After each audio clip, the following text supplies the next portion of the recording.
Judas, versículo 3, que diz assim: Amados, quando empregava toda a diligência em escrever-vos acerca da vossa comum salvação, foi que me senti obrigado a corresponder-me convosco, exortando-vos a batalhardes diligentemente pela fé que uma vez por todas foi entregue aos santos. Oremos. Senhor Deus, bendito Pai, no nome de Cristo, mais uma vez, nós te agradecemos por esse dia, pelo culto de oração que já tivemos, o café da manhã em comunhão, e agora essa comunhão que continua nesse culto, e pedimos que o Senhor nos abençoe. Nós te agradecemos pela tua história e por nos ter colocado nela de uma forma especial. Pedimos que o Senhor nos ilumine para que possamos entender melhor a história da igreja, a nossa história aqui neste mundo. Que o Senhor use tudo isso para a tua honra e glória e para o nosso bem. Nós oramos agradecidos no nome do Senhor Jesus Cristo. Amém. Revendo as bases da nossa fé bíblica, estamos na doutrina da igreja, a história dela, e depois vamos nos concentrar na história dos batistas e finalizando com a história dos batistas regulares, né? De onde nós viemos, por que temos esse nome, o que significa regular mesmo. Então nós vamos concluir essa parte da história da igreja com esse assunto. E eu espero hoje que esse estudo mostre para nós, ou confirme a importância de se ter convicção daquilo que nós somos, da nossa fé, denominação, entender todo esse contexto e ver como que isso é importante e que isso faz muita diferença para nós. Nós já vimos, né, que a história da igreja revela que ela já nasceu perseguida, ela era perseguida mesmo antes de nascer por causa do seu cabeça, o Senhor Jesus. Ele já era perseguido, ele sofria oposição, e quando a igreja começa, em Atos capítulo 2, ela já começa sendo perseguida e recebendo oposição. Alguns acusam, né, os discípulos de estarem embriagados àquela hora do dia. Então eles já começam com implicância contra a igreja. Depois houve o ataque dentro, né, da igreja com os gnósticos, e aí já começa o primeiro grupo diferente, né? Só tinha um, o grupo dos cristãos. Depois o primeiro grupo que surge para dividir a igreja, né, que começa esses nomes aí, a história, como tem tantas denominações, né? Então, o primeiro foi os gnósticos. Era um grupo de cristãos gnósticos que criam umas heresias e tudo mais, mas eram cristãos, né? Sai do meio dos cristãos.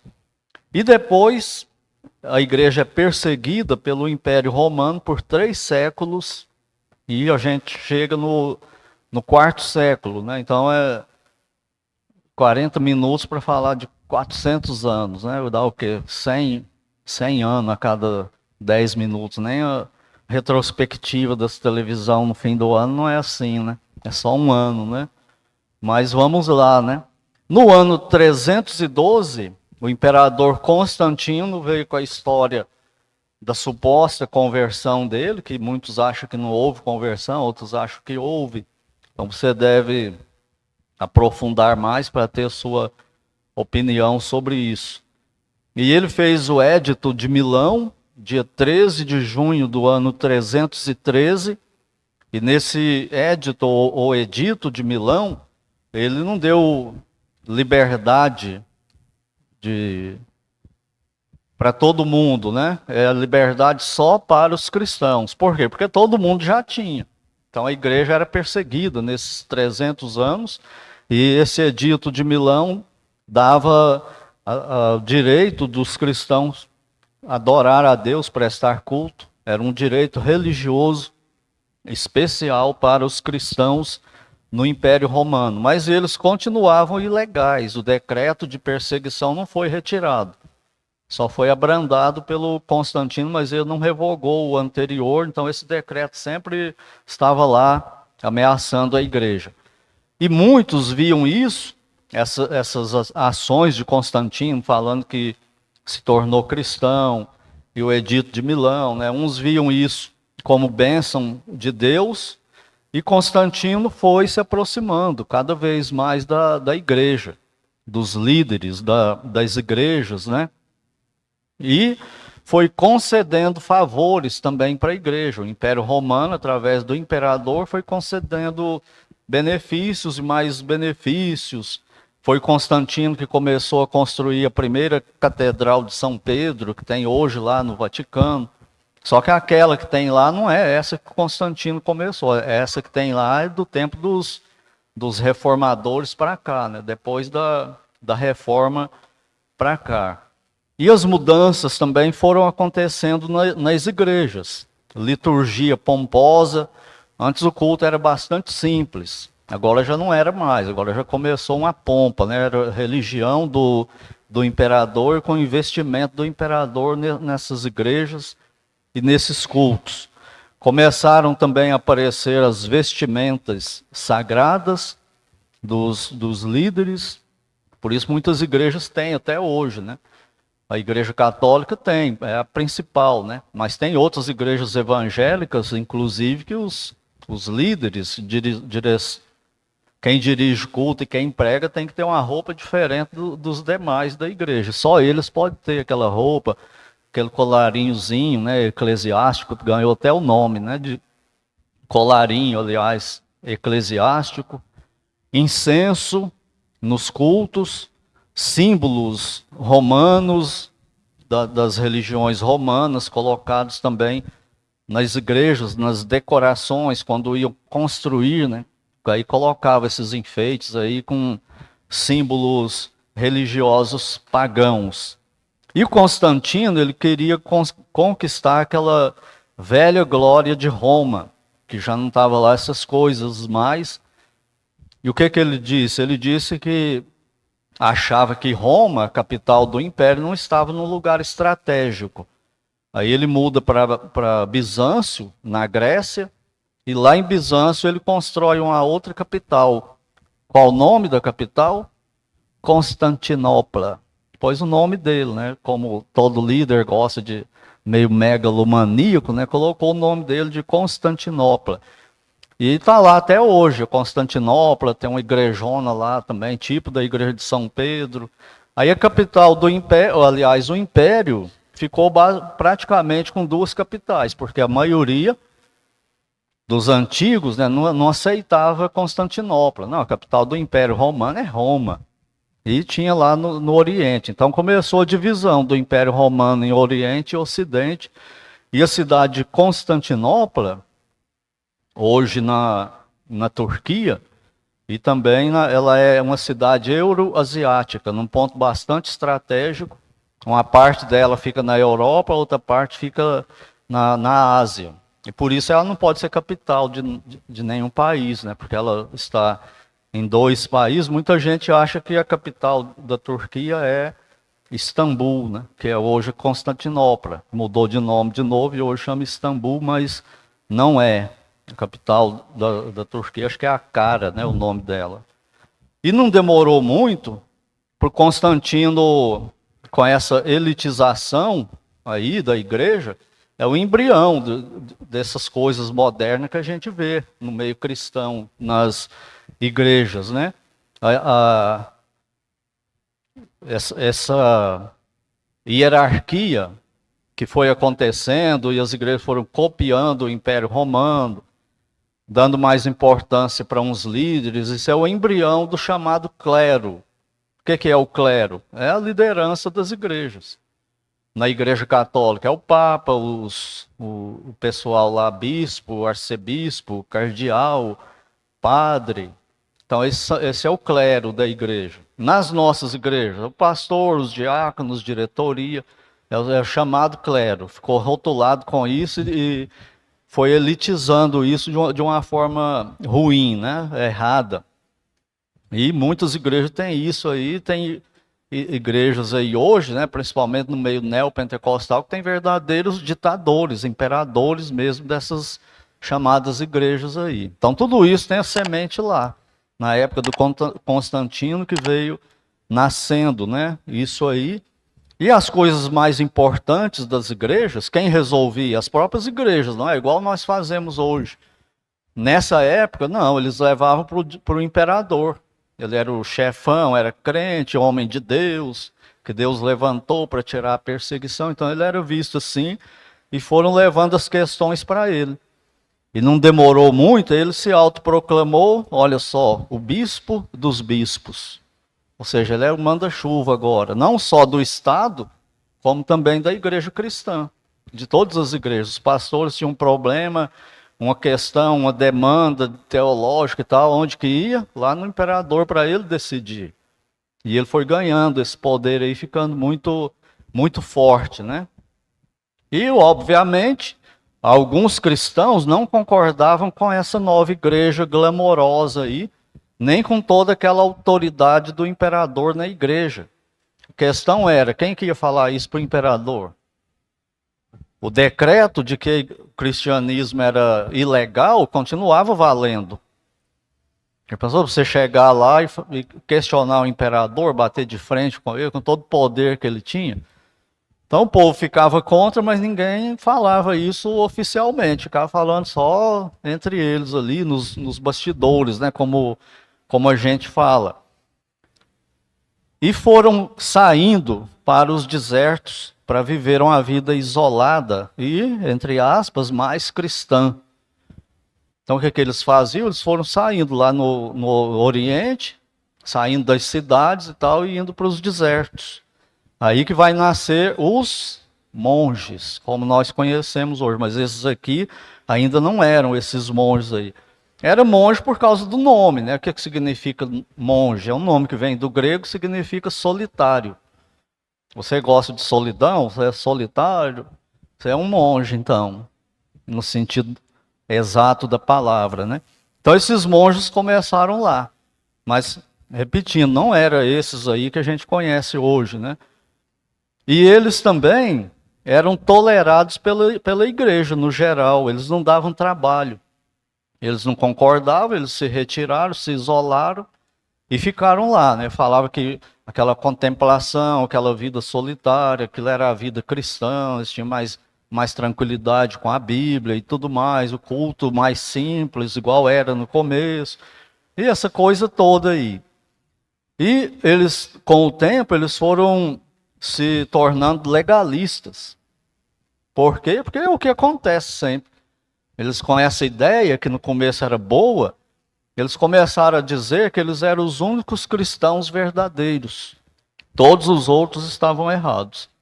A gente não tem essa mania de quando pega uma coisa assim, faz daquilo uma lei e julga todo mundo que não é daquele jeito, que está errado, e que eu estou certo e eu sou melhor do que todo mundo.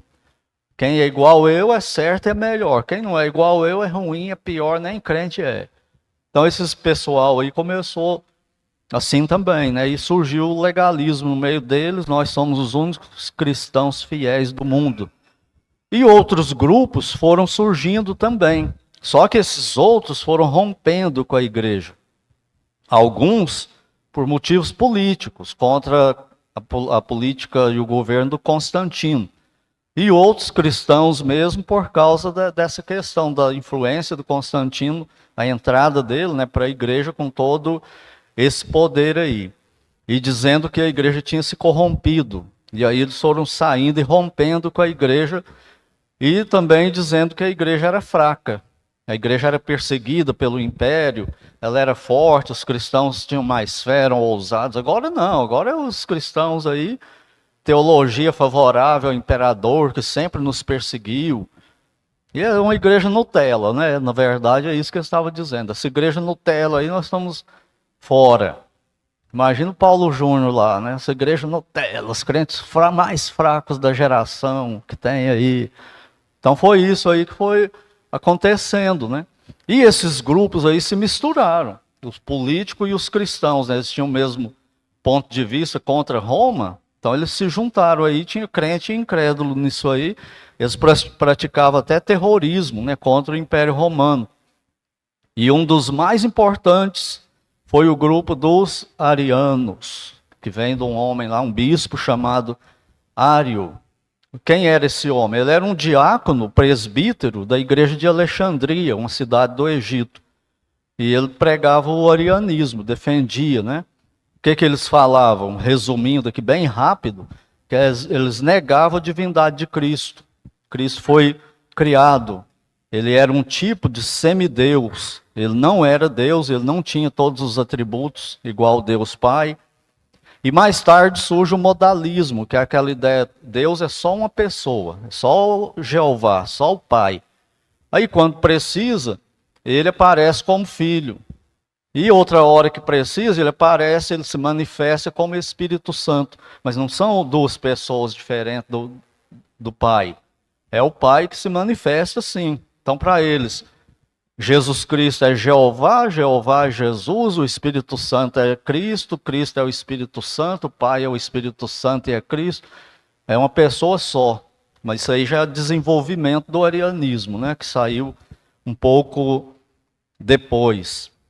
E o Atanásio era o principal opositor de Ário. Ele dizia o seguinte, ele falava o seguinte: se Cristo não é Deus, então nós, a igreja cristã, estamos com um problema muito sério. Nós estamos praticando idolatria, porque nós adoramos Cristo e Cristo não é Deus. E só Deus pode ser adorado. Então nós somos culpados de idolatria. Existe sim a Trindade. E o arianismo pregava que a Trindade não existe, e até hoje tem as reminiscências aí desse arianismo, né? Tem essa influência. Às vezes você pode prestar atenção, não sei se você ora junto com quem está orando, porque tem gente que quando uma pessoa está orando publicamente, ele não acompanha, né? Para ele falar amém junto com o que ele está falando. Ele está orando por nós. Mas tem gente que quando um está orando, ele ora também. Outra coisa, aí ele não presta atenção no que o outro está orando, ele fala amém também, mas ele nem sabe o que o outro falou, né? Mas quando você presta atenção, aqui e acolá, você escuta frases assim na oração. Te agradeço por derramar seu sangue, ó Pai. Mas peraí. Te agradeço por derramar seu sangue, ó Pai. Foi o Pai que derramou o sangue? O que é isso? É essa confusão que vem lá do arianismo. De que o Pai, por falar que é Deus, pelo Pai ser Deus, o Filho ser Deus, o Espírito ser Deus, ele mistura tudo. Por causa da nomenclatura Deus. E isso é uma heresia. Não foi o Pai que derramou o sangue, foi o Filho. O Filho se fez homem. O Pai não se fez homem, nem o Espírito Santo, foi o Filho. E a Trindade, ela tem o trabalho delas na redenção e na criação. Tem o trabalho da Trindade na criação. O que o Pai faz, o que o Filho faz e o que o Espírito Santo faz. E isso dava um nó na mente deles, porque essa doutrina era nova. Isso é do cristianismo. Então, qualquer outra religião tinha um só Deus ou vários deuses. Agora, esse negócio de ter um só Deus em essência e atributos, e três pessoas, não, como que é isso? Aí é um milagre, né? Você aceita isso pela fé. Então, eles criaram toda essa confusão aí em relação à Trindade. E até hoje, tem o grupo Voz da Verdade, do pastor Carlos Moisés, que eles não creem na Trindade. Tem podcast deles aí, no YouTube, você vai ver ele falando isso lá nas entrevistas. Não existe a Trindade. E quem que é esse Voz da Verdade? Eles têm uma música, acho que a música mais famosa deles é aquela Por toda a minha vida, ó Senhor, te amarei. Tem uma voz muito forte, muito bonita. Mas não crê na Trindade. Ele é um ariano, hoje em dia. E os evangélicos abraçam, né? Tudo isso aí parece crente, então tá tudo valendo. Então tem essas coisas aí. E as testemunhas de Jeová, a tradução Novo Mundo, por exemplo, quando eles escrevem, João 1:1, Eles escrevem assim, ó. No princípio era o verbo, e o verbo estava com Deus, e o verbo era Deus, não é? Se você pegar, pode pegar a tradução Novo Mundo, eles colocam Cristo como um Deus menor. Então eles colocam lá, no princípio era o verbo, era a palavra estava com Deus, esse Deus é um D maiúsculo, e a palavra era Deus com D minúsculo, na tradução Novo Mundo. O que significa esse D minúsculo? Que ele é um Deus inferior. Por quê? Porque eles não creem também na divindade de Cristo. Eles até vão dizer assim, para fugir de tudo, igual o Rodrigo Silva fala e tal. Não, Jesus Cristo é divino. Mas ele não tem todos os atributos do Pai. E aí vai, aí não é, então ele não é Deus. Se ele não tem todos os atributos, então ele não é Deus. Mas o povo não olha com a lupa, né? Vai aceitando aí. E outros dizem que o Espírito Santo é Deus e que Jesus é Jeová e Jeová é Jesus. Ou seja, mistura tudo, a Trindade não tem três pessoas distintas, é só uma. Então tudo isso aí vem do arianismo e foi dividindo a igreja de novo. Antes foram os gnósticos e agora os arianos. Só que agora vai ser tratado de uma forma mais oficial. Quem era o chefão da igreja nessa época? Quem que era? Constantino, o imperador. Aí esse negócio cresceu. Tem trindade, não tem trindade? Constantino falou, vou parar com esse negócio, está dividindo. O que ele fez? Ele convocou um concílio. O Império Romano bancou o concílio, pagou a viagem de todos os bispos do Império Romano, todos os pastores das igrejas do Império Romano, e foram para Niceia. É o concílio de Niceia. E eles ficaram lá 3 meses. Foi um momento muito pomposo, né? Tudo pago, hospedado lá em Constantinopla, em Niceia, tudo pago pelo imperador, o imperador lá. Imagina só aqueles crentes que antes eram perseguidos por esse imperador de Roma, agora está do lado deles, pagando tudo para eles, aquelas hospedagens suntuosas, e eles poderiam debater junto com o imperador, falar o que quiser e ainda votar, e o voto deles seria contado como um qualquer de todo mundo. Então isso para eles era... E outra, eles se conheceram naquele dia lá, naqueles 3 meses do concílio de Niceia. Porque antes a igreja era perseguida, ninguém conhecia o outro, só da mesma cidade, região, trocava carta, mas carta demorava, eles não tinham encontrado. Foi a primeira vez que esse povo todo aí, do concílio de Niceia, os cristãos se encontraram e se conheceram pessoalmente. Então foi um momento, isso é bênção de Deus, isso é tudo de Deus, é Deus que está dando isso para nós, que maravilha. E outros, gente, isso não é de Deus, isso é do cão, fica esperto com isso vai acabar com a gente. E o Atanásio falando isso, né? Eu sou fã do Atanásio, né? Por causa dessa posição dele. Não, tem trindade sim, isso aí está tudo errado. Mas aí levaram lá e vai para lá, vai para cá, discutindo 3 meses, né? O concílio de Niceia. E aí saiu o veredito que o arianismo era heresia e que tinha trindade sim. Aí aparece outra divisão na igreja. A igreja agora passa a se chamar Igreja Católica. Mas não é a Igreja Católica que nós conhecemos hoje. Por que chama esse nome? Porque católico significa mundial, universal, geral. É isso que significa católica. Então, nessa época aqui do Constantino, quando falava assim, Igreja Católica, significava que eles criam na Trindade. Só isso. E quem falava que não era católico é porque era ariano, porque não acreditava na Trindade.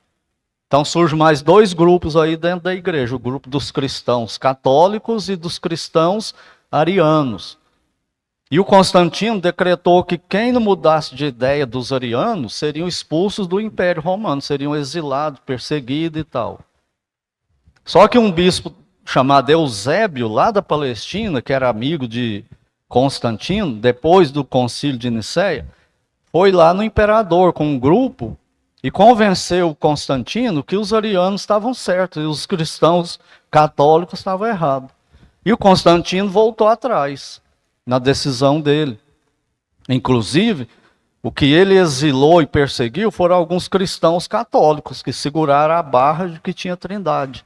mesmo contra a decisão do concílio de Nicéia, que ele, Constantino, votou a favor de que o arianismo era heresia. Aí ele voltou atrás e descobriu-se que ele sempre foi ariano.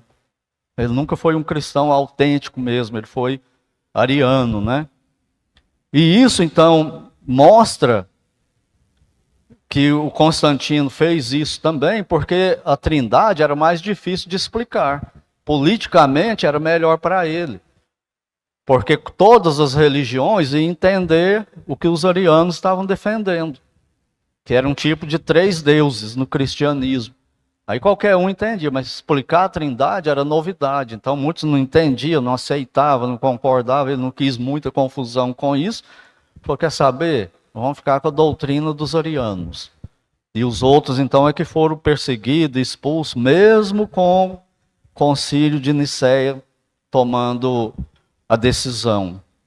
E no final da vida dele, só no final da vida dele, além de revelar que ele era ariano, ele só aceitou ser batizado no final da vida dele. Ele nunca foi batizado antes, só quando ele estava perto de morrer.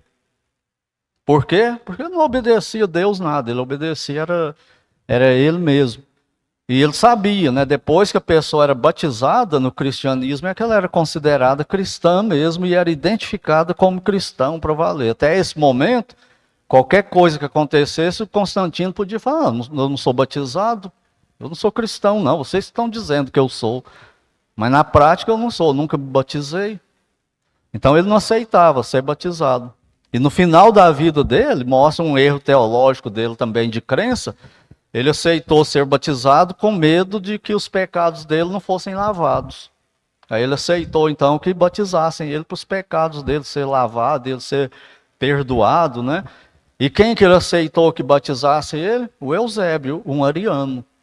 E não um cristão católico, mas um ariano. Mas o que vai acontecer depois disso aí?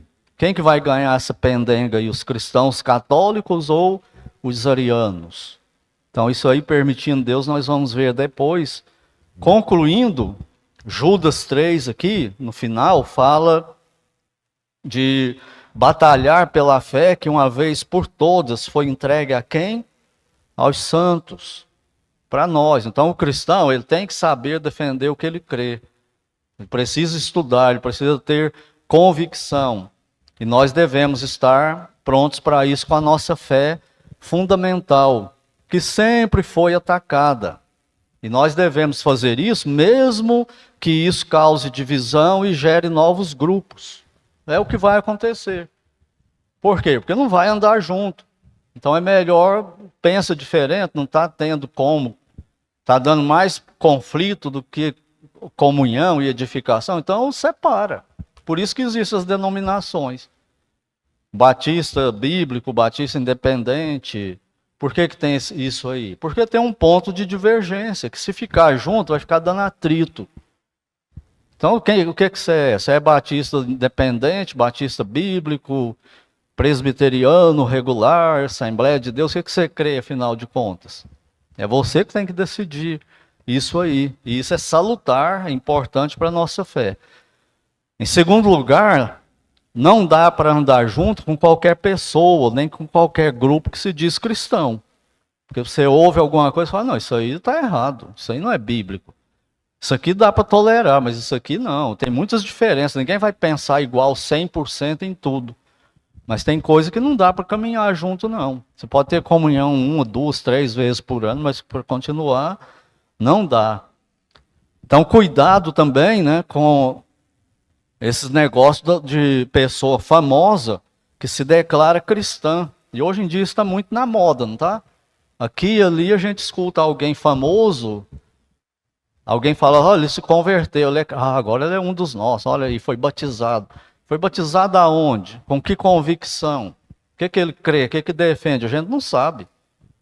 Então, cuidado quando você apoia isso, abraça, né? Ó, lembra do Constantino, o que ele fez. Então, não vai aceitando isso muito fácil, não. Por isso que a gente deve ser cauteloso com esse negócio de conversão, né? E terceiro e último lugar, sem convicção de fé e de pertencer a um grupo, a uma denominação, onde você sabe o que crê, nós somos presas fáceis para essas heresias que vêm aparecendo, esses pseudo-cristãos que vão aparecendo por aí, algumas doutrinas erradas. Se você não tiver convicção, você é levado também, principalmente se for muito famoso, né? For uma coisa de moda. Em 400 anos, a igreja já tinha alguns grupos com crenças diferentes. Começou o quê? Cristãos judeus e cristãos gentios. Lá em Atos, teve o concílio, lá de Atos 15 e tal. Depois, cristãos normais, né? Vamos chamar assim, que eles não tinham nome, e cristãos gnósticos. Depois, que nós vimos hoje, os cristãos católicos, que significa o quê? Cria na Trindade. E os cristãos arianos. E você é um cristão, pelo menos? Se você é um cristão, uma cristã, você é de qual grupo? Qual é a sua convicção? Se alguém conversar com você e não falar nada, você consegue perceber de que linha que ele é? Você encontra aí numa viagem com alguém que você nunca viu, se identifica como crente, ele ou ela também. Aí ela começa a conversar, você consegue descobrir? É presbiteriano. Esse aqui é metodista. É batista, não sei se é qual batista, mas é batista. Aí pergunta, ele vai ver que é. O que você é, afinal de contas? Ou se falar para você, eu também sou evangélico, está valendo. Aí você é espírita, é evangélico, adventista, congregação cristã, tudo isso aí é chamado evangélico também. Então tenha convicção, batalhando pela fé que uma vez por todas foi entregue aos santos. A igreja sempre fez isso na história. E nós não podemos abrir mão disso também.